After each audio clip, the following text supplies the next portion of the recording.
Assalamualaikum warahmatullahi wabarakatuh. Hello everyone. Let me introduce myself. My name is Rini Hartini. I'm from 11 Science Street in Senior High School 1 Sorya. I will explain the material of passive voice as one of the tasks of Miss Ida. Enjoy watching. Passive voice is a type of sentence or clause in which the subject receives the action of the verbs in contrast to active voice which focus on the party taking the action. This form focus move on the party or object that receive the result of the action. Atau lebih singkatnya, passive voice adalah jenis kalimat atau klausa di mana subjek menerima tindakan dari kata kerja atau dikenakan pekerjaan. Berbeda dengan active voice yang memfokuskan pada pihak yang melakukan tindakan. Formula ini lebih menitik beratkan pada pihak atau subjek yang menerima hasil dari tindakan. The characteristic of passive voice include the first, there is to be verb 3. Rata-rata atau kebanyakan tense menggunakan rumusan ini untuk membuat sebuah passive voice. Namun, ini bukan merupakan syarat utama untuk membuat passive voice, karena ada beberapa tense yang menggunakan verb to untuk membuat passive voice. The passive voice is a sentence that has a predicate or verb. Jadi, passive voice pasti mengandung kata kerja atau predikat seperti memukul, menyapu, mengangkat, dan sebagainya. The three verbal sentence that can be converted to passive voice are verbal sentence that have an object. Jadi, passive voice memiliki objek baik berupa makhluk hidup maupun benda mati. Objek pada passive voice merupakan subjek pada active voice. For example, pada passive voice, the cat was lifted by Budi in the kitchen. Pada kalimat tersebut, objeknya adalah Budi. Sedangkan jika kalimat tersebut diganti menjadi active voice, akan menjadi Budi lift the cat in the kitchen, di mana Budi pada active voice berperan sebagai subjek. When can we use the passive voice? Or why do we have to use the passive voice? Padahal kan kalimatnya memiliki arti yang sama dan pelafalannya juga hampir sama. So, what? The reason we use the passive voice is when we feel that the object of the sentence is considered important. The object in the active voice will change to the subject in the passive voice and vice versa. Kita menggunakan passive voice saat objek ingin dianggap lebih penting, sehingga objek tersebut ditempatkan di posisi subjek di awal kalimat. Jadi yang kita ganti adalah kata kerjanya. Kalau dalam bahasa Indonesia, kata kerja yang berimbuhan me diganti menjadi berimbuhan di.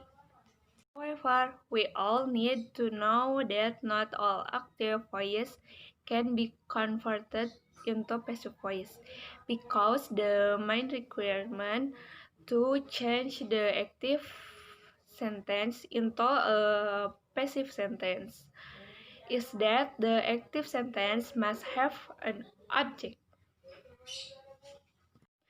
Nah, jadi syarat utama active voice agar bisa diubah menjadi passive voice adalah kalimat tersebut harus memiliki objek. Objek tersebut nanti akan diubah menjadi subjek di awal kalimat.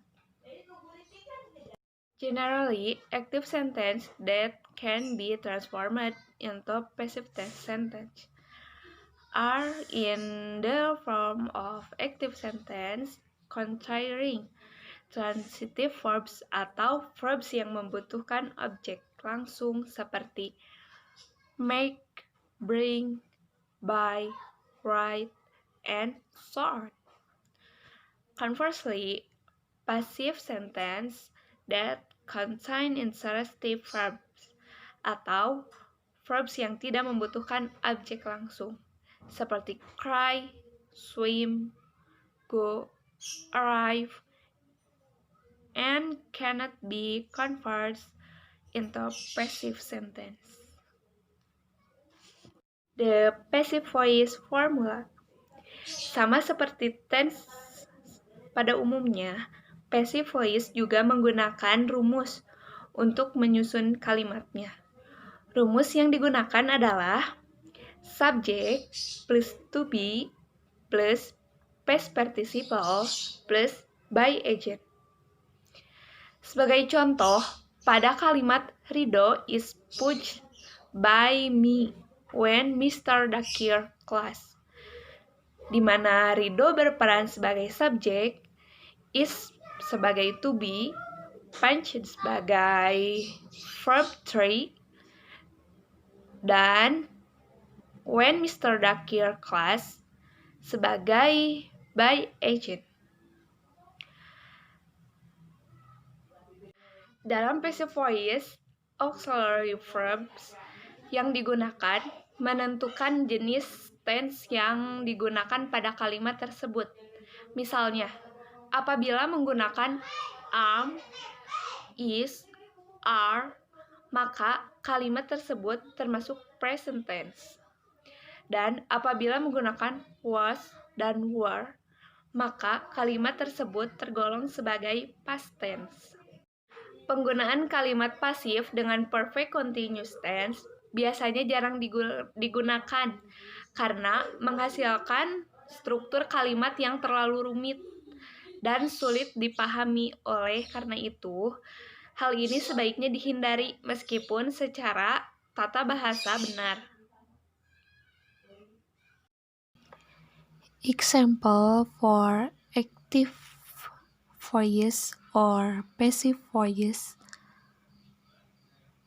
Contoh untuk active voice, kalimatnya dapat berupa I ate the cake, di mana I berperan sebagai subjek, ate sebagai verb, dan cake sebagai objek.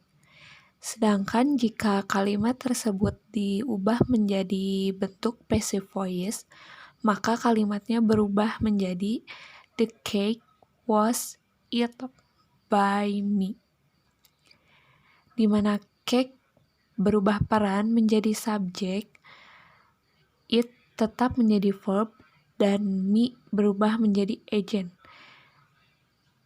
Posisi katanya juga tertukar, di mana cake yang awalnya menjadi objek dan terletak di akhir kalimat, pada passive voice berubah menjadi subjek dan terdapat di awal kalimat. Oh ya, untuk pronoun pada passive voice juga berubah ya teman-teman. Seperti pada contoh passive voice yang tertera tadi, pada saat menjadi subjek tertera I, dan saat berubah menjadi objek maka kata I berubah menjadi me. Begitupun dengan kata-kata lainnya. He berubah menjadi him, she berubah menjadi her, they berubah menjadi them, we berubah menjadi yous, dan you tetap menjadi you. Dapat dilihat seperti pada contoh kalimat my mom called my sister, di mana my mom sebagai subjek bisa diganti dengan she karena sebagai kata ganti orang tunggal perempuan, dan my sister bisa diganti menjadi her sebagai kata ganti tunggal orang perempuan, tetapi yang kedudukannya sebagai objek. Guys, That's all I can say. Thanks for watching the video. Sorry if there is an error. Hopefully there are lessons and that can be taken from my video. I'm Rini Hartini, say goodbye. Assalamualaikum warahmatullahi wabarakatuh.